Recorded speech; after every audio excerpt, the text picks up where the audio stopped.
Hello there. So today I'm going to be working on buttons and particularly buttonholes, and I just had a couple of tips for you guys for sewing buttonholes. Everybody has anxiety about making buttonholes. It's even your most seasoned seamstress has anxiety about making buttonholes. I definitely have anxiety about making buttonholes. Sometimes it doesn't work, and that's okay. You know, sometimes you have to get out our little friend, Mr. Seam Ripper, and take out the threads and start over again. So these are some tools that I would use for sewing buttonholes. Number one of the biggest problems that you have is that as you're sewing your buttonhole in your sewing machine, it gets stuck under the presser foot because it won't slide through nice and smooth. So this right here is going to be your best friend. This is Sticky Back Stabilizer.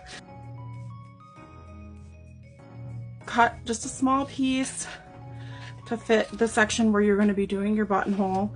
So I don't need a huge piece. I'm going to cut a piece like that to go behind the spot where I'm going to be sewing it on the fabric, behind where I'm going to sew on the button.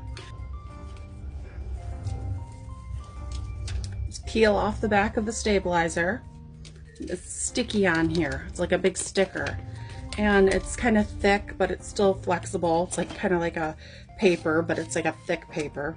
And my button, this is the front of my buttonhole, so this would be the back of the buttonhole, and I'm just going to stick that sticky side down to the back of where I'm going to be sewing my buttonhole. This is the front where it's going to be stitching on top here.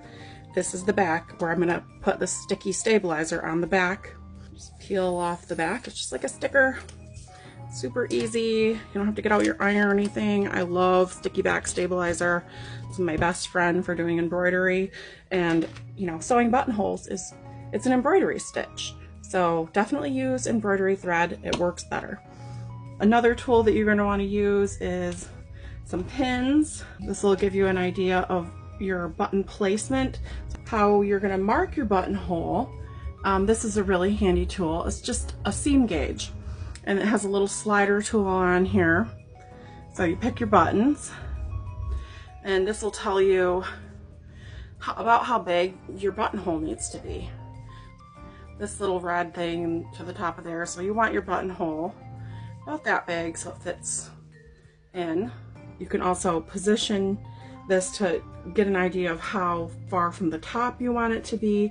That way you can kind of measure, you know, on the garment, the placement of the buttonhole on here. And then another tool you're going to want is your heat erasable pen. Just marking on your fabric where you want your buttonhole to be. And on the seam gauge, you can kind of just right in the center hole right here is a little line in there. And you can just use that space for marking where the buttonhole is going to go. I like to make a line at the top and the bottom of that, and that just kind of shows you where you want to stop and start. And if you want to check it again just to make sure it looks like your buttonhole is going to be big enough, you can set the button on there and be like, okay, maybe it needs to be a little bit longer or a little bit shorter. Just, you know, you can eyeball it a little bit too. Here's your buttonhole foot. A little slider bar on it, and you just slide that up, put the button in there. Don't push hard or anything. It should just sit nicely in there. Once you got the setting for it, you can either leave it in there or you can just, you know, take the button out, because now that it's set, you don't really necessarily have to keep the button in there. I like to use a nice embroidery thread, so like maybe like a 40 weight embroidery thread in my sewing machine when sewing a button. If the thread is too thick, then the foot has a hard time traveling over the threads. So definitely recommend using machine embroidery thread, not your hand, not DMC floss, unless you're, you know, sewing your buttonholes by hand. Works really well. It's not too bulky. And then using your stabilizer, measuring, marking with a heat erasable pen, using a seam gauge, all of those things help make a nice button on your garment.